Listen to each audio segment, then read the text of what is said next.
Luto tayo ngayon ng beef bulalo. Alright, here we go. Ingredients. So I've got this leek, tomato, garlic, and ginger. And we put some munggo. At ito yung beef natin na pinakuluan ko na. Sarap sa rice. At ito yung nilalagay natin. Nilalagay natin yan mamaya. So, ang ating ingredients ay andyan na lahat. We have to start our cooking now, guys.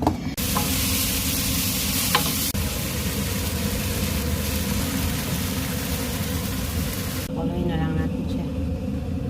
Nilalagyan ko siya ng munggo at saka ito.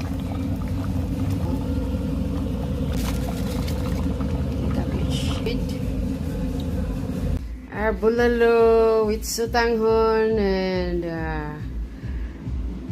see? At lagyan natin siya sa ibabaw ng